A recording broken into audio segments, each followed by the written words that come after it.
I'm MattyIce, and you are listening to Delta Halo.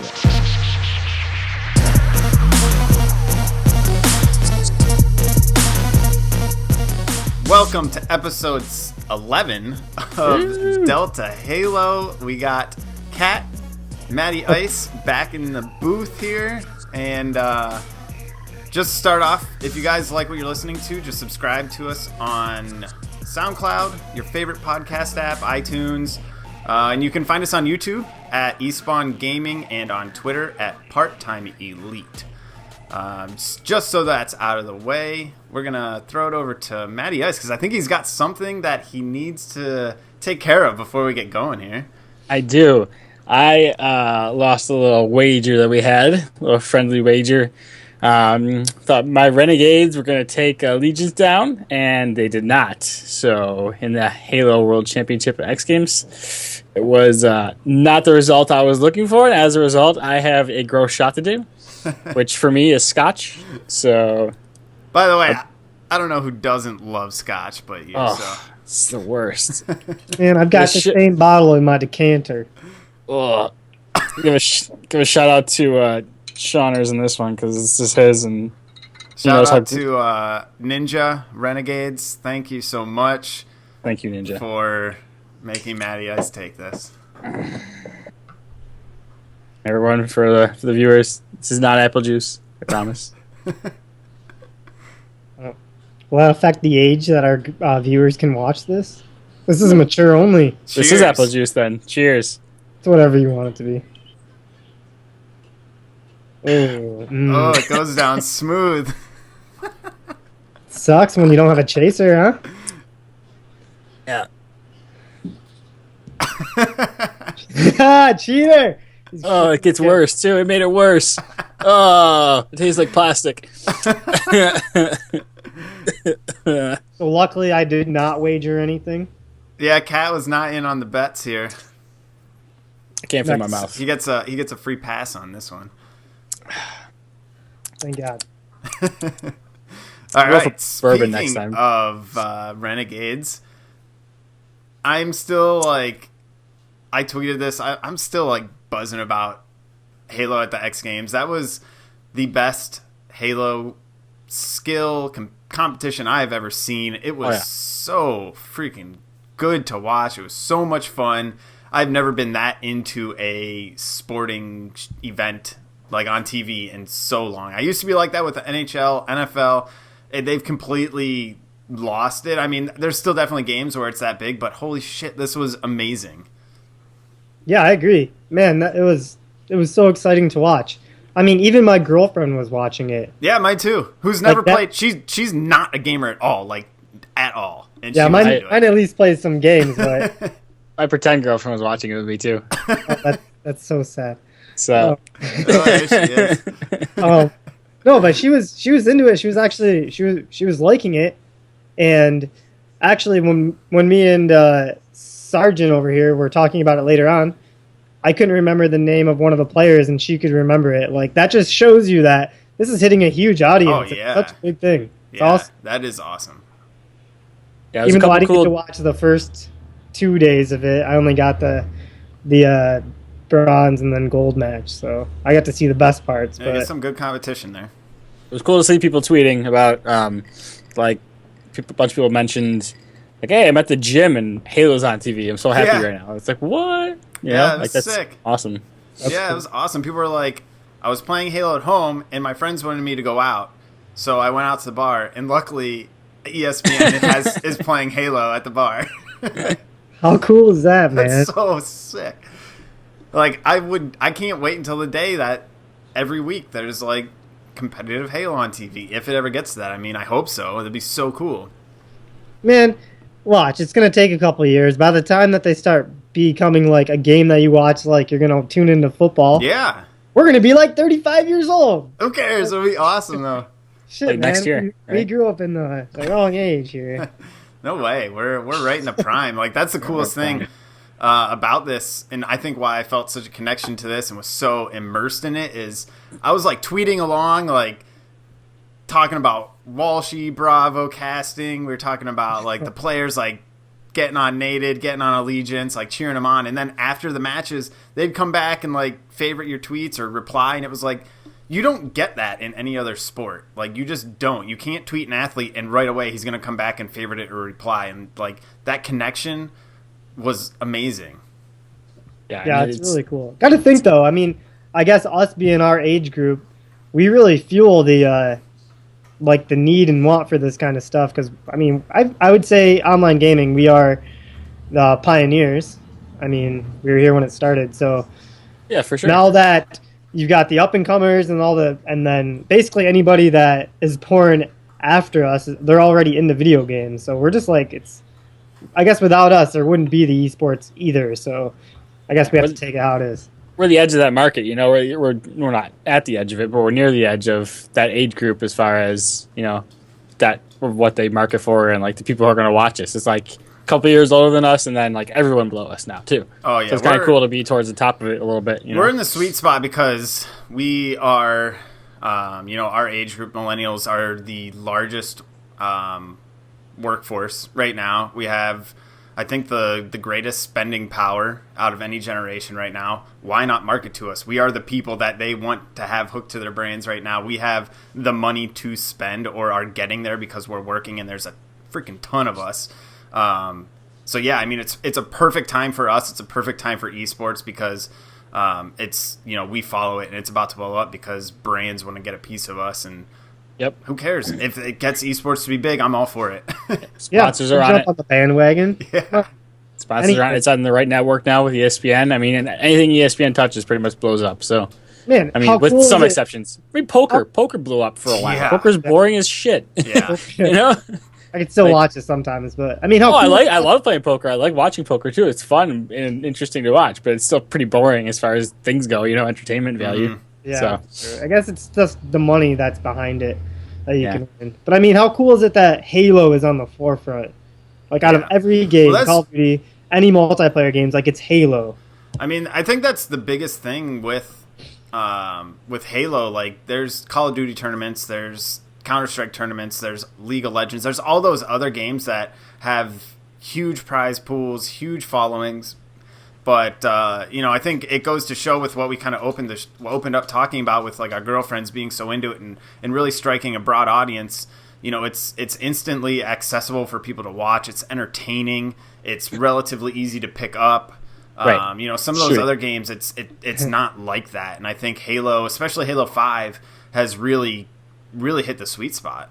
Yeah, and really, the way that it plays, I think, plays a big part to it as well. I mean, Call of Duty is really fast. It's kind of hard to see exactly what they have going on. There's so much stuff going on all at once, whereas Halo, it's clear. You know what I mean? It's the time to kill, and you can see the skill. Yeah, you see, I mean, a perfect 4-shot headshot, not you saw somebody and shot him in the leg 3 times and he died. Yeah. So I think the pace of the game just makes it a perfect game for, I mean, the scene right now, and for people that don't watch this kind of stuff to actually get into it because they can see what's going on. Like the announcers would be explaining the medals that popped up to people that have never seen the game before. Like they are catering to the audience of people that don't know anything that's going casual. I mean, they did a great job. You got to give it up to Benson, Elamite, Bravo, and Walshy. All 4 of those guys did a really good job of breaking things down for casuals, people that are new to it, people that really don't know the lingo or how things flow. I mean, they did a really good job of just opening it up and teaching people and educating about what's going on. I thought that was a huge part of the success. Yeah, you gotta make it accessible. And then they had the in-between game screens, like explaining maps, showing like how to run the maps or what to do with the maps, the power weapons and stuff like that. So a lot of content too.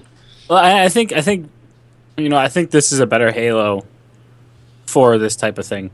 It's faster than the previous Halos, so you don't have like downtime of a guy jumping up somewhere or like hanging out. Like because of the boost and because of clamber and ground pound and all that stuff, the game plays faster. You know, it's not Call of Duty faster where you're running and doing double jumps and stuff like that and boosting and rocketing and stuff like that all over the place. But like it's still faster than other Halos. It's still faster than the Halo 2. the cool thing about Halo 2 is watching them do like double shots at BXRs and stuff like that. But once you get past that, I mean, they all could do it, so it just looks normal when they're all doing it at the same time. Yeah. This game just plays better and more accessibly to, a viewing audience, I think. So, Totally. Yeah, I agree. You can see there's definitely a fine line between how fast the game should be and how clear it should be. Because, I mean, after Halo 2 and Halo 3, you had, Modern Warfare 2, and you see Call of Duty just take over the entire scene. Like, I moved over to Call of Duty almost completely when Reach was out. Halo, what is it, Recon? I don't even know what the name is. Halo Recon. Yeah, whatever. I really kind of dropped out of the Halo scene on that because, Call of Duty for the sports scene, I believe, took over. That's what the information was more easily accessible to me for Call of Duty. And now with 343 just making this, going back to the arena gameplay, they knew what their market was for, and it was for esports. Yeah, it's very interesting. I mean, there was so much talk in the community of 343 catering too much to the competitive side of it, but that was such a smart route to take. They completely understood what they were doing. I'm sure Microsoft gave guidance a lot of the way. Making X Games possible was definitely Microsoft's hand and the cash that they bring with it. But at the same time, if they hadn't skewed this game so heavily to the competitive edge, it may not have gotten picked up at all, And it's that competitive scene that fuels the game to grow and brings in more people to be to have that fun, casual play where it's like the unranked stuff and helps that portion of it grow. I mean, the pro scene and the competitive scene is just the tip of the spear. That's just what gets it going, and then everything else starts to balloon behind it. At least I think that's that's the hope. Yeah, I think that's what they're going for, and I think they could have put some kind of commercials or something like that in between, like when they would take the little breaks and stuff like that. Instead, they did their versions of commercials was like the gameplays and the clips from actual people playing the games, and they would go through it, and this guy had a Kilimanjaro, this guy had a Kill Atrocity, or Kill Apocalypse was a couple of them. Yeah. But you saw a lot of those were in Warzone and more like the casual thing. So it's like, oh, look at this awesome stuff you can do in this game too, even if you're not, Onyx or a pro player, you can still run in and do this crazy stuff with this, So I think that was actually pretty smart on their point, and it, like, if I'm watching that, I'm like, oh, that's sweet, I want to do that, Yes. So. Yes. Did you guys watch it? No, I watched it on Twitch. Where did you guys watch it? On Twitch. On Twitch? Yes, Twitch. Yeah. We all I watched watched. I put it on my TV for a little bit, but how was it different on the other platforms? No, so you were looking at the same screen. You just didn't have the chat. So in Twitch, it would have been like going on Twitch and then just going full screen. Yeah, that's what you would have saw on TV or on ESPN3. So usually or MLG. The chat's GG. just full of trolls and just a bunch of garbage. Yeah, It's I out of mean, control. it didn't matter. I mean, like I said, with the casters, they did such a great job picking them and pulling them in. And even when they had the coaches on for a few games, I thought that was fantastic too. It was so much fun to have that insight, because you think with esports, like, why the hell do the teams have a coach, and being able to have them come in and be like, this is why I'm here, this is how I help. And then just hearing them drop knowledge while they were kind of live and talking over the game, like, that was so informative all on its own. They see a completely different side of the game that the guys that are so focused on playing don't necessarily see, and just the help that the coach gives the team. I had no idea, honestly, coming into it, what they did. Yeah, in a lot of ways, they're extremely important as far as calling out stuff, Yeah. It's a person that can sit back and watch things, and when someone, it's a different set of eyes, a different set of circumstances. When you're playing a game, you don't see everything around it because you're focused on this or that or this, So being able to have someone is just crazy. When you're watching somebody play, you can call out all their faults really easy compared to if you were actually doing it yourself. I don't have any faults. Right? You don't think so, Matt? Nope, not one. You don't think so at all? Nope. Not coming from you whatsoever? Absolutely none. All right. I admit We were that. playing last night, and we had that situation happen, but that's whatever. You were playing what last night? Not here or there, right? Oh goodness! Don't even start. It's just kind of like in sports where they have the guys up in the booth, like the guys that are able to see and call down to the field. It's just not as immediate as the guy looking over your shoulder. absolutely. and they motivate you too. Like that's part of their job skill set. Unless Oh. unless you got nated on the team, and then you don't need anybody motivating you except for that guy. Gets you all pumped. No one needs to motivate you because you're running from the hills because you don't want to get axe murdered. He is. I absolutely love watching Nated and getting the team chatter with him because he, except for the bronze match, which I wasn't quite sure what was going on with him, but the other matches, semifinals, the group stages, he was going off. His energy was so high, which was so like intoxicating. It was just like catchy, like he got so excited. So you're like, yeah, this is awesome. Go, go, go. And he was just like pumping up his teams. He was screaming. It was crazy. But it was so funny when they cut back. Walsh was like, if you're new to the scene and you don't know Nated, you would think that he is clinically insane. Man, I wasn't ready for how much they actually call out. Like, it's just nonstop calling out. It's exhausting, honestly. I don't know how they make it through a tournament. I was thinking about that as they were getting going into the final matches and stuff like that. I can't imagine doing that for more than a couple games. Like, it has to be exhausting. I know they do it all the time, but oh my gosh, I don't understand how they hear each other.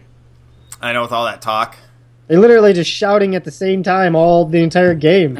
I think it literally they play together enough that they can detect the little difference in their voices, and they can tell when someone says something. So and they're so good. There's no chatter. It's straight to the point. Yeah. Bottom mid by Van or whatever the callouts, and there's no MattyIce dropping 17 F-bombs in a row. Yeah, there's none of that. There's no talking about what you had for dinner yesterday.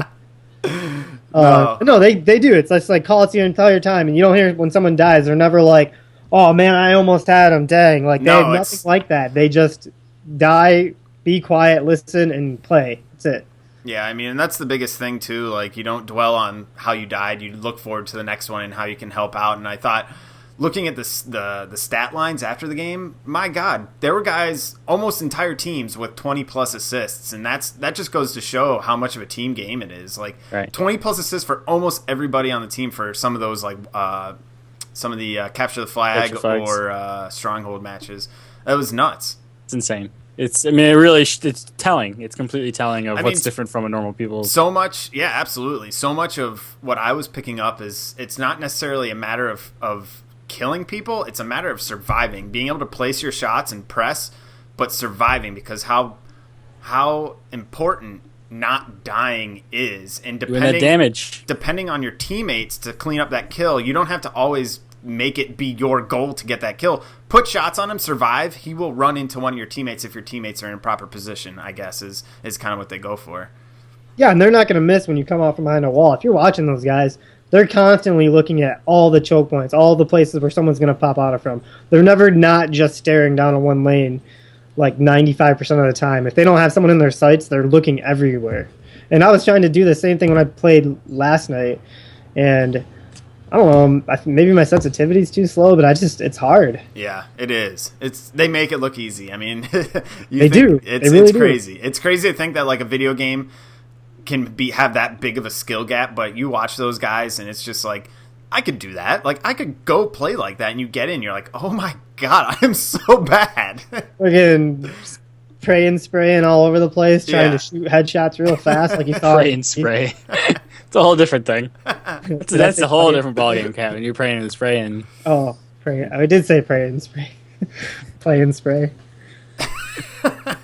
Okay, so we're talking so much about these matches. Let's break down at least the last day, which had the semifinals and the semifinals and then the bronze and gold medal matches. We hadn't had a chance to talk about those yet. If you guys haven't had a chance to see our recaps from over the weekend, check them out at YouTube, Espawn Gaming on YouTube. We'll put the links to the description of this podcast so you can find them. But MattyIce and I took some time after each event, the first day and then the day that had afternoon matches and then evening matches. We went ahead and broke down those, and we hadn't had a chance to break down the finals yet. So let's take some time now, look at the semifinal brackets, the gold medal, bronze medal matches, and really just take some time to catch everybody back up to that, and then we'll go from there. So semifinals were really primed to have some good matches. We had CLG and Renegades on one hand, and then Allegiance and Evil Geniuses on the other. And I mean, just looking at both of those, I think, I think if you really thought about it, those were the four top teams coming into it anyway. Right. Yeah, it certainly seemed like it, Yeah, I mean, I think Team Liquid had an argument, but they definitely had a tough tournament. Yeah. Renegades showed up for some really top matches, especially against their first one against Liquid. They showed that they were a very tough team, but they ran into CLG, who just mopped the floor with them 3-0. I mean, CLG is so strategically and positionally sound. Their guys don't miss shots. They are a very strong team, right? Yeah, you can see on I think for Renegades, their strong suit Slayer for sure. I mean, they were dominating Slayer. I think they actually lost that in the end. They are a straight Slayer team. I mean, they can slay with the best of them. And MattyIce called this out while we're watching. They don't do that great with objectives. They have a tough time with objectives. Yeah, I mean, they especially when I thought potentially that them being so aggressive might be okay playing CLG just because it's a different play style from what CLG, because CLG was just strangling the life out of people, with their positioning and stuff. Absolutely. So I was thinking that potentially trying to get a chink in the armor and then break it open type of thing was what they were going to go for. But I mean, in the end, it was just like, I'm going to just use like 7 analogies right now, but it was just like waves breaking up against like a rock or something. No, like that. It was just nothing. Yeah. No, Walshy and Bravo, I mean, they called it out every time CLG played. The longer a match goes on against CLG, the worse your odds are to beat them, because that's just, it plays into their hands because they're so positionally sound with what they do. They really do just strangle the life out of you. Yeah, they're a tough team. So CLG came out of that. They punched their ticket to the gold medal match, and it was only up to decide who was coming next. Who was it going to be? And it couldn't have worked out any better. I mean, I feel like it was destiny after the group rounds that it was going to be Evil Geniuses for CLG in the gold medal match. Yeah. Allegiance, Evil Geniuses, Allegiance being the number 1 ranked team in North America coming in. I mean, they had a really good showing up until the last day. They definitely ran into a tough team in Evil Geniuses. This is, again, their first LAN tournament together. None of them have played in person together ever. They were just dominating online. They showed up and definitely showed that they can play at LAN. Right. And I think HCS going forward, they'll definitely make some waves now that they got some experience in LAN. But that Evil Geniuses match, I think they were on a mission to get back against CLG. Yeah, absolutely. I mean, they were motivated to get to where they needed to be. More importantly, they were motivated and good enough. They were, because they are. I mean, they're a good team. They're very, very good, very solid. Allegiance they're good, and I think they definitely be a force going forward. But I think with Allegiance, CLG, and EG, I mean, you can any given day. Yeah, I mean, it could be a different result. They're all pretty even as far as that goes. And even if like a round happens where it doesn't even look like it was even, like I still think like you could play another round tomorrow and it would be different. So yeah, absolutely. I mean, and I said earlier, Nate had kind of looked off in the semifinals. He just didn't have that energy, and I think the team was kind of missing it. I don't know what it was, but he could have. I mean, maybe he used it all. Could have been. Yeah, he had a limited amount of energy, and also, I mean, as far as he goes, like his big thing is that he's been around for so long and been so good for so long, but he's never been able to actually like win, like a major tournament. Major tournament. So, I mean, it could be that him in that leader position and stuff. It's just caught up with him after a while. I mean, you can only keep it up for so long, like going that intense at the game. Ham. Yeah, I mean, going ham that long, you only have so much ham out there. So much ham, just runs out eventually.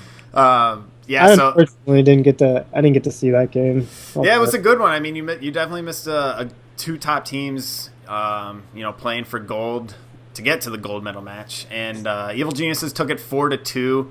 I think Evil Geniuses came out and went 2-0 real fast. Luckily, Allegiance was able to answer back, but 4-2 in the end, and they went on to get that rematch with Lethal and CLG. I mean, I think that's what they were fighting for the whole time. It was destiny. It really was. The Lethal versus that game battle is gonna. I mean, it's historic X Games, historic ending match. Yeah, that was too good of a storyline. I mean, X Games couldn't have written it any better. That was like that got so many people into it. Got people like cheering for one or the other because it was like these villains versus the good guys. You know, you got like the light side, dark side. So Lethal CLG versus is villains. Smackdown. I mean, in my mind, you got Lethal, who's traitor, Yeah, and you go over traitor. CLG. Yeah. They were pretty chody about the whole thing. It was a lot of chodness going around on CLG. I feel like I believe the C stands for chode, actually, in their name. Chode League. Chodes I was galore. thinking that Snipedown seemed like a more modest character than Lethal, from what I gathered. Well, I mean like, That's how I feel like Lethal is just not modest at all. Like he's pretty arrogant. He's a troll. Yeah. he looked pretty arrogant. He relishes in it. Yeah, he does. He thrives in that type of thing. which made you obviously want to take him down. So yeah, absolutely, and naturally that's how it goes. But before we get to the gold medal match, let's talk bronze. Allegiance, Renegades went up to each other, and I think this kind of went as expected with Allegiance sweeping Renegades, taking home that bronze. You know, I think those guys, first LAN match or LAN tournament, got to be happy with bronze. I'm pumped they went home winners in some way, shape, or form. You know, happy about that and know that they'll be back strong. Yeah, and I think Renegades would be happy before, you know? I totally agree. Probably lines up to be about where it should have been. CLG and EG were destined to play together, and that bronze game, Renegades wasn't going to beat Allegiance. They just weren't, you know? No, so. you could see it every turn. I mean, objective based, they were better. Slayer, they could control the map. It just, absolutely. Such close games, too. They were. Like, it was down to the wire on almost every single one. And you're at 3-3 at the end to play Game 7 on the final gold match of X Games. Like, how much better? Yeah, I mean, you couldn't have written the gold medal series any better. Before it started, did you guys see the trash talk that Lethal dished out against Snipedown? I don't think I did, no. Oh, yes, my God. So I didn't realize what was going on. And I honestly I looked at Lethal, I'm like, oh, he's being really nice and saying those things. And then obviously that was just all sarcasm. It was all sarcasm, but it's all sarcasm. It all comes back to a tournament that Snipedown was in with Straight Rippin', I believe. I don't know how long ago, maybe 5-6 years ago or so. A while ago. He was in a tournament, same exact setup. Their gold medal match. They're playing. I don't know who they're playing, but Neighbor on the other team called him out exactly the same way. They're like, he's like, I'm not worried about Snipedown, blah blah blah. He doesn't scare me. And then and Snipedown calls him out. He's like, you know, don't trash talk. You know, it'll get me fired up. And he went on to win the tournament. And then same thing happened this time. Lethal called him out. I think it was like for a good reason. I think he remembered Snipedown, you know, getting trash talked. And Snipedown before the match or after the match, he's like, last guy to trash talk me went down, and you went down again this time, Lethal. Like, that's the way it goes. You don't get him fired up. It was awesome. So he is the Snipedown is the Patriots of the Halo scene. Yeah. Just don't give him any bulletin material. Just don't do it. Yeah. It doesn't work out well. Yeah. When Lethal said that though, he did seem salty. Like I don't think he was. He took it like I don't think he took it completely as a joke. That's for sure. Like he seemed like actually pretty salty about it. So maybe when Lethal left, maybe there are some bad vibes. Oh, there absolutely was. I mean, Lethal left with less than a week before rosters locked. They had been playing together for a year. All of H2A, EG had been unstoppable with Lethal on their team. They go up almost end of HCS, almost the regional championship, X Games, 3 or 4 days before rosters freeze, and he takes off and goes to CLG. Are you kidding me? Like, I would be absolutely pissed if somebody bailed out on us. And here's my thing. So, why did he do that? Because he felt like CLG was a stronger team and has a better chance to win. Was it HCS. just that, or were there incentives? Well, either way, it doesn't matter. I mean, I'd be super pissed off that someone did that to me and my team anyways. The incentives... I'd be super pissed off. I'd be mad, it's like, if it wasn't hey, a world championship. Well, sell out. Do you remember what Lethal said too? He said, like, when this all came out, he's like, oh, I'm doing this for the reasons for me. I have my reasons for doing this. His reason for doing it, he thought that CLG was better and that he has a better chance of winning with them. Yeah. So, I mean, that's a gigantic slap in the face. It totally I mean, after he literally is saying... After dominating for a year, too. Literally saying, hey, you know, I have a better shot of winning with these guys than you do. Like, that almost like being honest like that makes it worse, and it just makes it. I mean, it completely fires up EG. Yeah, that's Which brutal. makes you definitely want to root for EG, though. Oh yeah. I mean, Yeah, his incentive is $2 million at the end of HCS. Yeah. Holy cow! Yeah. So you do whatever you can to put yourself in position to win that. He cried himself to sleep that night, dude. There's no way he didn't. Well, I mean, the thing is, like, yeah, it sucks that they lost X Games. It was what, $30K on the line. You didn't win. You know, this wasn't the big money game, and this didn't contribute point wise to the HCS. So really, it's all about gold medal, glory, first time ever winning X Games. So in his eyes, he's like, yeah, it sucks, but at the same time, we're still kind of in position to do very well in HCS. So, I mean, that just intensifies these storylines going forward. You know, Evil Geniuses now has the upper hand, and it'll be interesting to see how CLG kind of responds once they get into the regional championship. Yeah, I guess that's just just 30 grand. Yeah, right. So, but that's insane. So now the rosters are locked for the main HCS, and he can't switch anymore, right? No, that's it. These are the rosters going forward. Oh my god, dude! It's just gonna pave a way like for future awesome. Every time you see EG versus CLG, you're gonna want to tune in. It's gonna drive so much. It's fantastic. It couldn't have happened any better. I mean, while it's like a shitty move, this couldn't have been done any better for the sport. What fans in those two in the HCS? You'd be like going nuts. It's a must watch. And now I think the best thing is for HCS is the fact that this was introduced to people at such a grand casual scale as X Games. Now people will be like, that was awesome. How can I watch more? And I think it's just going to help, you know, HCS and going into these regional finals. I think it's going to be great. Yeah, I'm sure they'll piggyback other big events as well too to keep people interested and trying to find out where to find these events. I mean, the regional championship is 2 weeks away down in Columbus. Is it in the new stadium? It's in MLG Arena. It's not that big. I was doing some research today. I think it holds a few hundred people. That's sweet though. But yeah, it's cool. I think they got it all set up. I was doing a little bit of research, and for anyone tuning in, MattyIce, myself, we're hoping to make it down there. Kind of tentative. Kind of tentative. We're trying to get down there to see it and check it out. So hopefully you guys can try and make some plans. I don't know if any of you are in the Midwest, but that's where it's going down. Columbus, Ohio, the weekend of February 19th. I really wish I could go. Be down to have some adult beverages or two. So gotta work. It'll be a good time. Yeah, work comes first. It's tough being having to do that. That's why we're called the part-time elite. If anyone can know that. You're the double-time elite cat. So. Yeah, we're elite players with full-time jobs.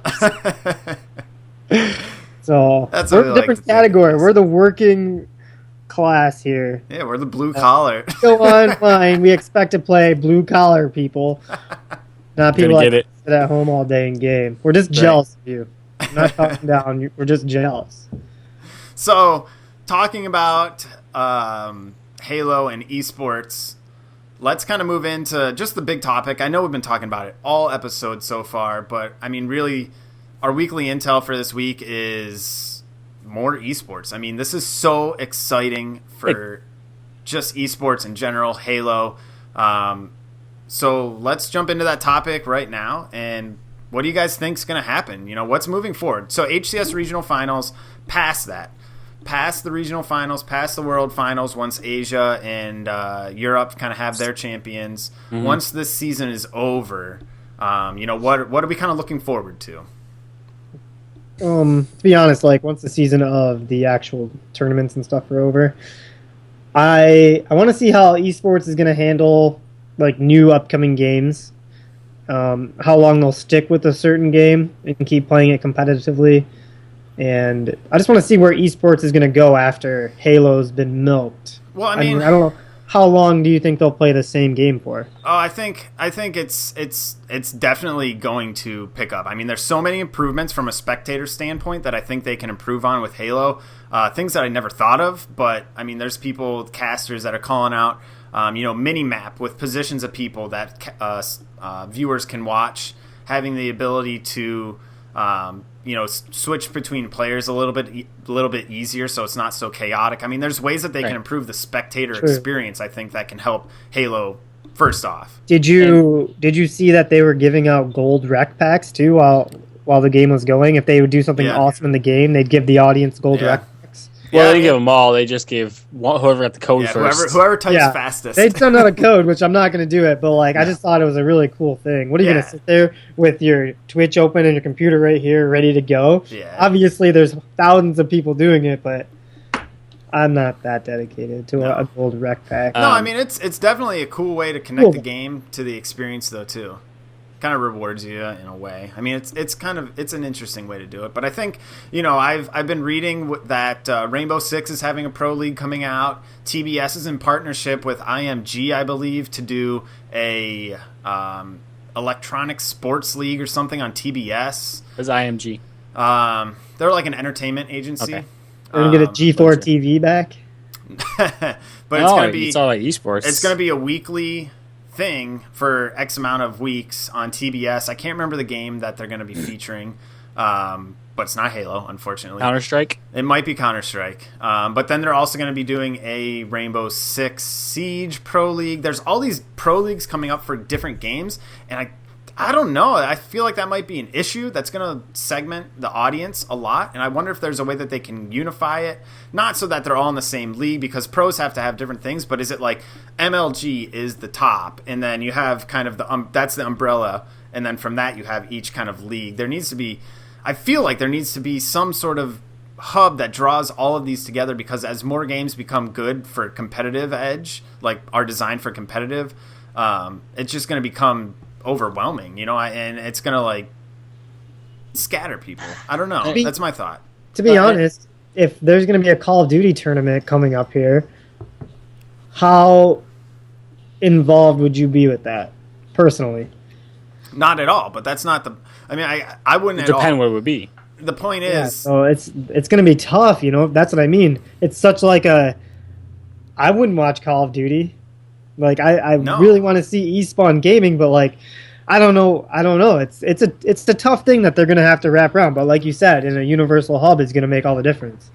But I don't know that you're gonna get. Then again, I don't watch basketball. It's not some gonna people happen. don't watch basketball. Some people don't watch football. I guess you can break them. Here's where this is. I think this is gonna go. So I think you're gonna see these games the life of these games last longer and longer and longer. Which I think is good. I think that's good for the developer. That would be nice, yeah. It's starting now. It started already with games like League of Legends and free-to-play games, Dota, League of Legends, Counter-Strike costs. I mean, it's an old game now, but it's like $15 to get it.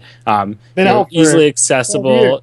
It's just, these games have been out for a while, and they continue to go, and they continually are updating them because they have a model that's sustainable over a long period of time. So I think actually Halo is kind of going towards that a little bit with their whole free DLC thing. I don't think they're being giving at all. I don't think that's what a business does. I don't think that's, they're not just being giving to the community. I think part of it is their plan is longer. It's longer too as far as DLC goes. It's going to be more similar to what we see with expansion packs, like with Destiny or WoW or something like that, where it's you do the downloadable content and updates here and there, and then you do a big DLC that everyone pays a certain amount of money for, like an expansion pack that changes things in some way, shape, or form. That's still the same game, but it's different, and it changes it in a way that gets people drawn back in or keeps everything fresh and keeps everything going. I think that's the model you're gonna see come through here. Yeah, I think the biggest thing is Halo 5 right now is the gameplay is at the best it's ever been, and I don't think they can mess with that, and I think that's the framework that they'll keep the same, and I think you're right. I mean, I think that's the framework that they can just build upon and start to evolve those other aspects of the game without changing the core gameplay. I mean, just think about what we have this is why this started with PC games, and why I mentioned League of Legends and Dota. This started with them because they could update constantly. Yeah. And now we have that with our consoles. The ability, you can constantly patch things, you can constantly update things. You don't have to release a completely new game of Halo next year. You don't have to do Call of Duty every year.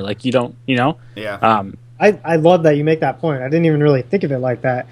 Going to expand the longevity of a game. I like it for a couple different reasons. I like it for one, video games are expensive and they crush my wallet. I'm sick of buying one every 4 months. And two, yeah, you can like really dive into a game and tweak it into where you want to be. I mean, because we played Halo 2 for how many years? I mean, Halo's done it pretty good overall. They're not a game that comes out every year like Call of Duty, which just runs that crap into the ground. I hate Call of Duty now. I can't even. But that's why Call of Duty won't ever be successful in esports. It's just not possible. There's no way. Yeah, so no, but you're right. Now that, because I never really thought of it. PC games, I mean, League of Legends, Counter-Strike. Counter-Strike's been out forever, and people still play that, especially competitively. We never really saw that with consoles, and you're right. We're going to totally start seeing more stuff like that. I mean, you see Rockstar, they plan on the life of GTA 5 being 10 years. Yeah, that's crazy. And then you get Hearthstone. WoW's still competitive. That game's ridiculously old. I mean, they still have competitive WoW tournaments all over the place. I mean, they have Hearthstone now. They have Blizzard's Hero of the Storm is getting in a bunch of different things, and Blizzard's coming out with Overwatch. These are all games that we're seeing these longer life things with, and that's going to be the plan that I think the games are going to have to go to if they want to be relative in an esports environment. And now we're seeing an esports environment be, fiscally responsible and, a savvy business move. It's getting to that point. And you know what's kind of sad? I mean, to see Bungie fall out of the league like this for competitive esport gaming. I mean, Destiny's falling off the charts. I don't know if you guys have been reading about it. Community's upset. They plan on not coming out with any DLC for this entire year. Really? They don't plan on coming out with... They don't even really plan on doing because they're making Destiny 2. Yeah, they're making Destiny 2, so that's their reasoning. But, I mean, it's sad. Bungie started this with Halo, and they're falling off the bandwagon. Yeah, I mean, it's hard. It's hard to... I think what's happening, and it's probably going back to the point that they're, being published by Activision, and the fact that they have Call of Duty Publishers. Call of Duty is that's their competitive angle. Why? I mean, I guess you could have more competitive games, but I mean, Call of Duty right now is kind of their moneymaker, and if they have to pour so much marketing dollars and so much effort into getting Destiny to just compete with Call of Duty and steal an audience, I don't know if that's something that they necessarily want to do. Yeah, I don't know. I think they're really trying to go the way of World of Warcraft, like just be Blizzard's basically console RPG style. It's not even close, though. I know. I don't know what they're doing. They're PvE, though. You've never really gotten a rating like I did. I believe the PvE is outstanding. I could buy the game for that, but to not come out with anything like that for a year, I mean, we've done all the challenge modes and hards. You guys have seen our videos on Espawn Gaming, and there's nothing else to do. I'm not going to sit there and grind to, I don't remember the gear score, whatever the high gear score is anymore. Well, that's the thing anymore. It's just constantly running uphill. You're always grinding, and like I can't get on there and just grind all the time. Like that's the thing that I love about Halo, and I think that's what makes it so accessible. You can jump in. You're on even purpose. You're even. I think. What's that? Yeah, I think that's on purpose too. Yeah, absolutely. I think it's, and if you look at people's knock on Halo 5 was the story mode. The campaign mode. Yeah. I almost feel like, with all this going on with everything. So you have to understand when I think this is that X Games and all this stuff has been planned for a long time. It must have been in the works for a long time. Probably before Halo 5 came out, right? They look 3 years out at least from what they were looking competitive early on this, and that's why they didn't focus on it. That's the smart move. I mean, they totally know what's going on with the market, where the market's going, and it's just the smart business move. It straight up is. Yeah, I mean, just business-wise in general. I mean, you look at Blizzard stocks through the stock crisis like 5, 7, 8 years ago. That was the safest stock to pick. Was video games. Blizzard. It didn't lose anything. It gained in that market. So it's a solid, strong market, and it's definitely a smart move by It totally is. I mean, console sales right now are outpacing last generation. Esports is just absolutely blowing up. I mean, it's only going to get bigger from here. So, I mean, video gaming is definitely a pretty safe bet right now, and I think esports. I was really skeptical at first, especially when Call of Duty was in the X Games a year or two ago. I thought it didn't have a place at all. And 2 years? I think it was 2 years. Yeah, I I'm think not it might sure have But I was on the edge. I was on the side of Christy Leskinen, who tweeted that esports don't have a place in X Games, and she's completely wrong. I mean, I get her point. It's valid, but it's wrong. And the way that she kind of shot us down with her couch gamer hashtag, I mean, it's all completely false. It's all these stereotypes. Esports completely deserve to be there, and they deserve to win medals for it. And no one's saying it's the same thing as throwing a freaking triple backflip. I mean, I don't think anyone's making that comparison. No. Did you see that triple cork 1800? Ridiculous. I don't even understand what's happening when I watch skiing. I think it's stupid now. I have no idea. Just make me feel terrible about myself. And just hug yourself. And it's like, yeah, sure, you risk your life, but that doesn't make you any more deserving than anyone else for a medal. I'm going to watch this guy play video games, something that I can actually compete in. Yeah. Next, we're going on risking life, next X Games, we're going to follow people as they climb Mount Everest, and the person who doesn't die getting the top gets the gold. Yeah, I mean, it's just like... Come on, who cares? It's a competitive thing. We're talking shit about the X Games. It's awesome. Don't get me wrong, but no, I mean, it's hilarious. Watch a man climb up Mount Everest. No, it's just that mentality. I mean, it's so antiquated. They don't need to hate on gaming. We're not hating on. No, absolutely. There's space for everybody. I mean, spread the love. How about those girls during the end, the gold match there, the snowboarding girls hanging on to the gold medals and stuff. It just looked like you could see them taking selfies in the background and stuff with the eSports symbol. My girlfriend thought maybe they were just having fun. It looked like they were just being, making fun of the whole eSports thing. That's what it looked like to me. I mean, whatever. I don't even care. Like, it doesn't matter. Like, it was just funny seeing them in the background, just like, oh man. It's like, can you think of what their hashtags are? Be like, nerd entertainment. Yeah, and they're gonna get ripped apart for it, which is the greatest thing. You know, can do whatever they want. It's not. I mean, it's not. It is dorky. I mean, it's in some circumstances, it's a sci-fi game. It's a business. It's not really nerd. It's competitive. It's competitive gaming. I mean, there's absolutely more money probably being a top gamer now than there is being a top skier. Yeah, it's probably invest less. That's for sure. And God, even the kids in my local resort are throwing double corks and stuff. It's just not even funny. We're a small East Coast mountain. What do you guys think for? What do you think this would? I mean, I guess the point is like, how is this gonna? Is this gonna catapult Halo or no? Are we seeing that? Is that the thing you're thinking? I think so. Are we thinking next year it's gonna be bigger, better, wider, chodier? I think it's gonna be wider.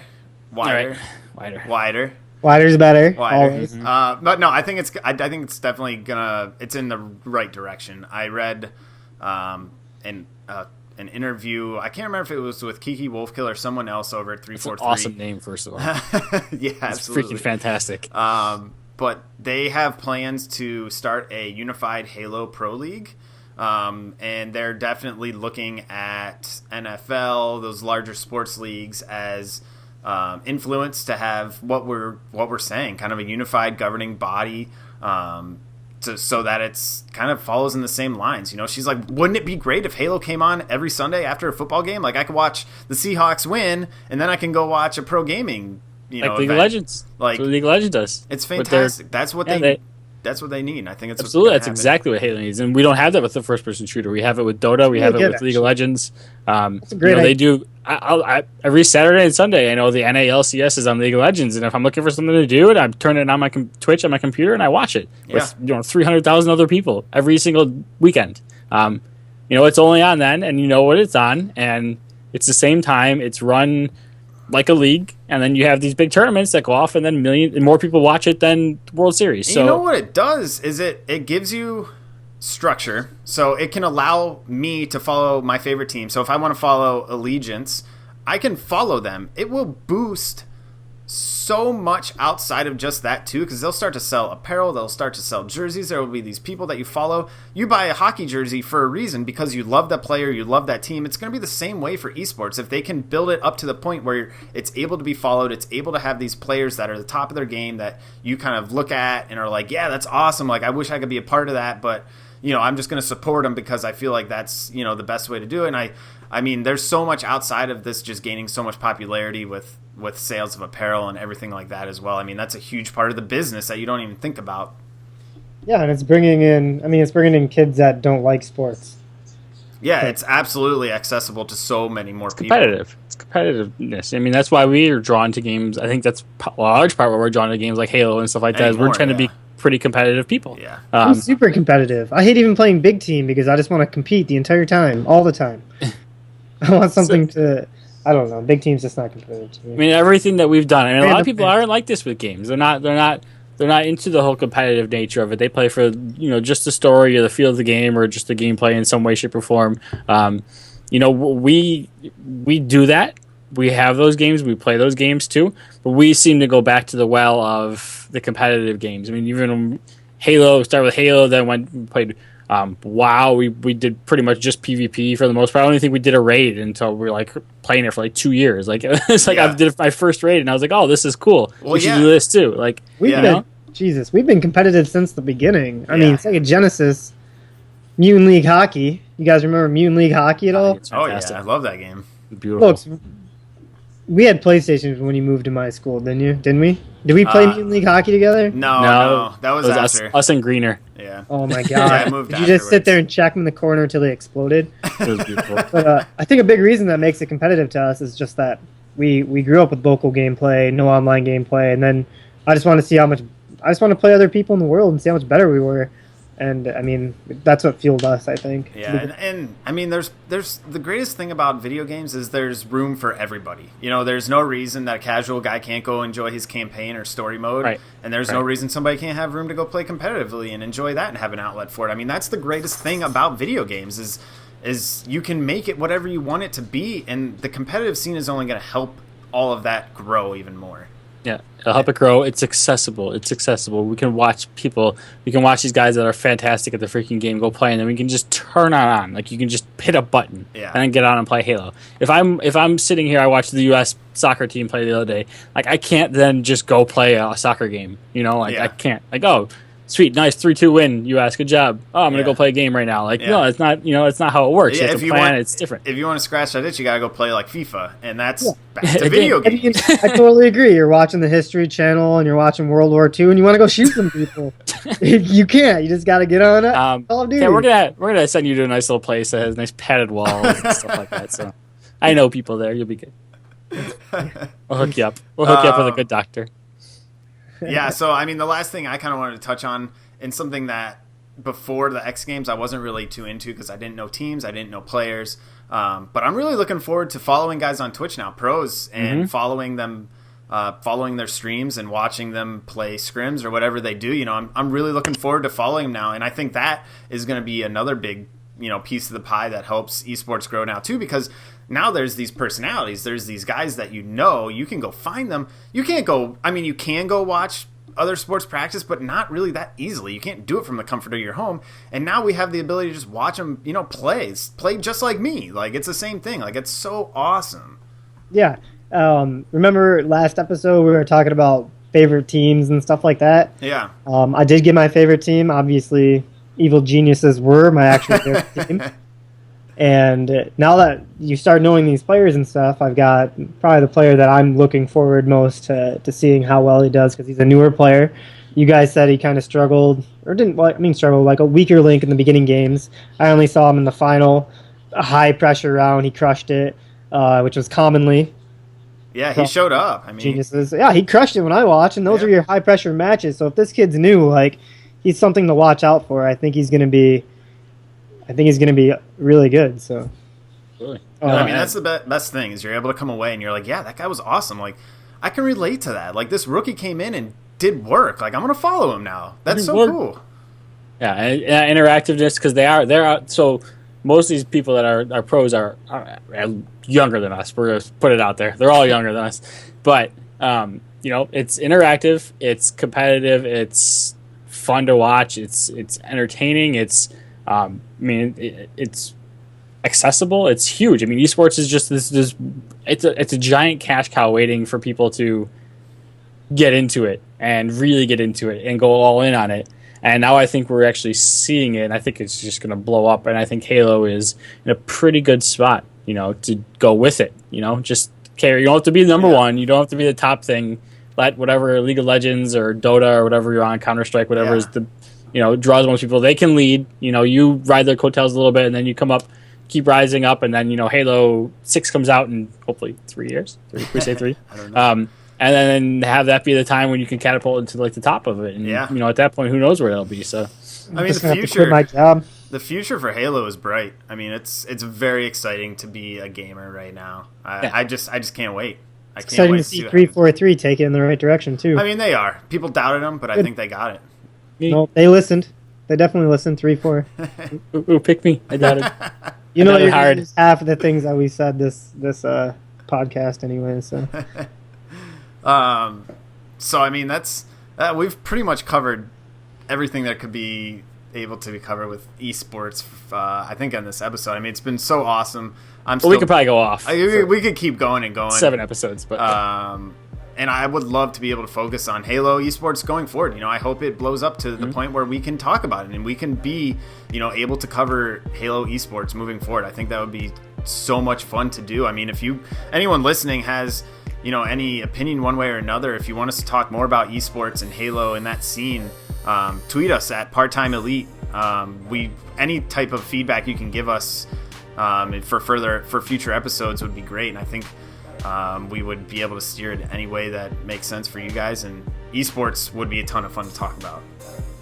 Absolutely. I love it, and I love talking about it, and I'm down with that all the time. So it would be sweet if it was a more regular topic. Yeah, so definitely tell us that you want to listen to more esports, and we'll do it. Do it. Do you guys have any? Right here. Can you guys see that? Nope. That's part-time. Oh shit! Right there. Oh, look at that. Part-time elite. There it is. There Underscores between part and time and elite. Right there. It's backwards. You got the gist though. No, it's good. Oh, okay. Looks backwards on my. It's backwards for you. That's a classic cat over there. It's dyslexic. Cat. Do you guys have any closing comments? I enjoyed. I had a lot of fun with this past weekend and X Games. It really did. It was super cool. We actually haven't been playing as much Halo as we've been lately, and it kind of gave me the itch, and I really want to, get back into it and play it more. Yeah. I mean, just in general, we haven't together, as a group, we haven't really played Halo that much. Lately. But yeah, it was fun to watch. It was fun to get it going and to see that, and it makes me want to play, and I'm excited for, everything that happened last weekend. Yeah, I had a good weekend too. It's just real busy. End of the month in sales. I mean, MattyIce knows it's tough. Selling those cars, they don't sell themselves. Unless they're Subarus, then they do. Which can buy a Subaru. All right, guys. Well, thanks for tuning in to episode 11, listening to us babble for a good 45 minutes. We appreciate you taking the time. You can, as you're driving to Buffalo to go buy a Subaru, you can listen to it. Yeah, exactly. As you're going to find Cat for a Subaru, listen to this. It'll get you all set up. Ask for Cat. All right. All right, guys. Thanks so much for tuning in. We'll see you next week. See you guys.